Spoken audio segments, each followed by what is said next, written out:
নমস্কার প্রিয় ছাত্রছাত্রীরা, ডাব্লিউ ম্যাথ ক্লাসে তোমাদের সকলকে স্বাগত। তোমরা যারা এবছর 2024 মাধ্যমিক পরীক্ষা দেবে তোমাদের সকলকে শুভেচ্ছা জানাই। আজ আমি তোমাদের এবিটিআই স্টোর থেকে জিওগ্রাফির 399 নম্বর পেজের যে কোশ্চেনগুলো আছে সেগুলো সলভ করিয়ে দেবো। এর আগে আমি তোমাদের 59, 96, 121, 148, 169, 193, 226, 250, 272, 306, 348, 372 পেজের যে কোশ্চেনগুলো আছে সেগুলো সলভ করিয়ে দিয়েছি। সেই ভিডিওগুলো তোমরা যারা দেখোনি ডেসক্রিপশন বক্সের লিঙ্ক থেকে দেখে নিও। এছাড়া অন্যান্য সাবজেক্টের ভিডিওগুলোর লিঙ্কও ডেসক্রিপশন বক্সে তোমরা পেয়ে যাবে, সেখান থেকে অন্য সাবজেক্টের ভিডিওগুলো দেখে নিতে পারো। তো চলো দেখো, জিওগ্রাফি 399 নম্বর পেজের ক বিভাগের প্রথম যে কোশ্চেনটা আছে, ক্ষয়ের শেষ সীমা ধারণাটি প্রবর্তক হলেন JW পাওয়েল। এখানে গয়েরটা অ্যান্সার হবে 1.2। যে কোশ্চেনটা আছে, পার্বত্য হিমবাহের পৃষ্ঠদেশে সৃষ্ট গভীর ফাটলগুলিকে বলে ক্রেভাস। ক্ষয়েরটা অ্যান্সার হবে 1.3। যে কোশ্চেনটা আছে, পৃথিবীর যে অঞ্চলে বার্ষিক উষ্ণতার প্রসার কম থাকে তাকে নিরক্ষীয় জলবায়ু অঞ্চল বলা হয়। এখানে কয়েকটা অ্যান্সার হবে 1.4। যে কোশ্চেনটা আছে, বায়ুমণ্ডলের একটি নিষ্ক্রিয় গ্যাস হলো জেনন।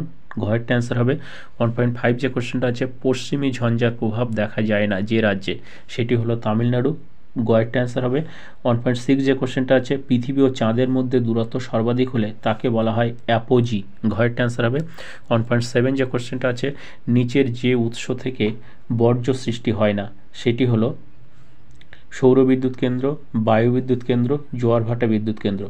এগুলো সবই প্রাকৃতিক শক্তির উৎস কেন্দ্র। এখান থেকে কোনো জৈব বর্জ্য উৎপন্ন হয় না, কোনো বর্জ্য সৃষ্টি হয় না। তো এখানে সবগুলো ঘয়েরটা অ্যান্সার হয়ে যাবে। নেক্সট 1.8 যে কোশ্চেনটা আছে, মালাবার উপকূলে কয়াল সৃষ্টির কারণ হলো মহীভাবক আলোড়ন। গয়েরটা অ্যান্সার হবে নেক্সট 1.9। যে কোশ্চেনটা আছে, পশ্চিমঘাট পর্বতমালার একটি গ্রিপথ হলো পলঘাট গ্রিপথ।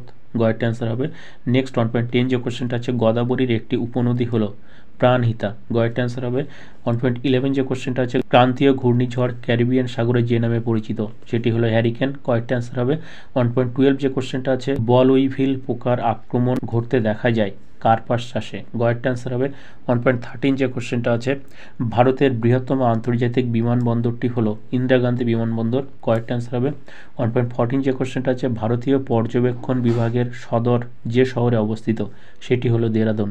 গয়েরটা অ্যান্সার হবে। এরপরে চলে এসে বিভাগ খ। এখানে প্রথম যে কোশ্চেনটা আছে, শুদ্ধ অশুদ্ধ নির্ণয় করতে হবে। দেখো 2.1.1, বায়ুর প্রবাহ পথের আড়াআড়ি অর্ধচন্দ্রাকৃতি বালিয়াড়িকে বারখান বলা হয়। এটা অবশ্যই ঠিক হয়ে যাবে। 2.1.2, জিউগেন ভূমিরূপে কঠিন শিলা ও কোমল শিলা উলম্বভাবে অবস্থান করে, এটা ভুল। 2.1.3, মেরু অঞ্চলে সমুদ্র জলে লবণতা সর্বাধিক হয়, এটা ঠিক। 2.1.4, দুই পশ্চিমা বায়ু আন্তঃক্রান্তীয় অভিশ্রুতি অঞ্চলে মিলিত হয়, এটা ভুল। নেক্সট 2.1.5, দক্ষিণ ভারতে জলাশয়ের মাধ্যমে জলসেচ অধিক প্রচলিত, এটা ঠিক। 2.1.6, একটি বিশুদ্ধি শ্রেণীর কাঁচামাল ভিত্তিক শিল্প হলো রেশম শিল্প, এটা ঠিক। 2.1.7, ইনস্যাট 1 হলো একটি সূর্য সমলয় উপগ্রহ, এটা ভুল হয়ে যাবে। নেক্সট চলে এসে 2.2। এখানে প্রথম যে কোশ্চেনটা আছে 2.2.1, নদীগর্ভে অবঘর্ষ প্রক্রিয়ায় সৃষ্ট গর্তগুলিকে ড্যাশ বলে বন্ধকূপ বলা হয়। 2.2.2, ফ্রান্সের রোন নদী উপত্যকার মধ্য দিয়ে ড্যাশ বায়ু প্রবাহিত হয়, মিস্ট্রাল বায়ু প্রবাহিত হয়। 2.2.3, ড্যাশ স্রোতের প্রভাবে নিউ ফাউন্ডল্যান্ড অঞ্চলে তুষারপাত হয়, শীতল ল্যাব্রাডর স্রোত। 2.2.4, রেডিয়া 226 হলো একটি ড্যাশ বর্জ্যের উদাহরণ, তেজস্ক্রিয় বর্জ্যের উদাহরণ। নেক্সট 2.2.5, ক্রান্তীয় পূবালি জেট বায়ু ড্যাশ বায়ুকে ভারতে আসতে বাধ্য করে মৌসুমী বায়ুকে। 2.2.6, ভারতের সর্বাধিক জনবহুল শহর হলো ড্যাশ মুম্বাই। 2.2.7, ভারতের ভূবৈচিত্র্য সূচক মানচিত্র প্রস্তুত করে ড্যাশ বিভাগ SOI, survey of India. Next চলে এসো 2.3। প্রথম যে কোশ্চেনটা আছে 2.3.1, ডিমের ঝুড়ির ভূমিরূপ কাকে বলা হয়? ড্রামলিনকে। 2.3.2, ঋতু পরিবর্তনের সাথে সাথে কোন সমুদ্র স্রোত প্রবাহের দিক পরিবর্তন করে? মৌসুমী স্রোত।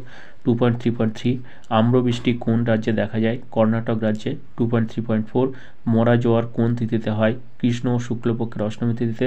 2.3.5, ভারতের একটি মিলেট জাতীয় ফসলের নাম লেখো। জোয়ার বাজরার আগে এগুলি সবই মিলেট জাতীয় ফসল। 2.3.6, ডিসলেক্সিয়া রোগ কোন ধাতব বর্জ্যের প্রভাবে হয়? সীসার প্রভাবে। নেক্সট 2.3.7, রেলপথ পরিবহনের ডায়মন্ড ক্রসিং কোন শহরে অবস্থিত? নাগপুর শহরে। 2.3.8, পরিবেশের সাথে সামঞ্জস্য রেখে মানব জাতির সর্বাঙ্গীন উন্নতি সাধনকে কি বলা হয়? সুস্থায়ী উন্নয়ন। এরপরে চলে এসো স্তম্ভ মিলন। এখানে বাম স্তম্ভের সঙ্গে ডান স্তম্ভ মেলাতে হবে।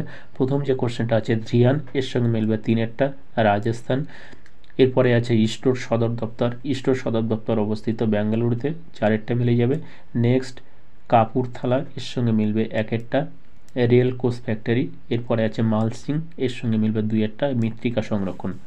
তো এই ছিল তোমাদের জিওগ্রাফির 399 নম্বর পেজের 1 নম্বরের সমস্ত কোশ্চেন অ্যান্সার। তো আজকে ভিডিওটা এই পর্যন্ত। ভিডিওটা ভালো লাগলে একটা লাইক করো এবং আগের ভিডিওগুলো তোমরা যারা দেখোনি ডিসক্রিপশন বক্সের লিঙ্ক থেকে দেখে নিও। আর পরের সমস্ত ভিডিও পাওয়ার জন্য চ্যানেলটি সাবস্ক্রাইব করে পাশে বেল আইকন প্রেস করে রেখো। Thank you for watching.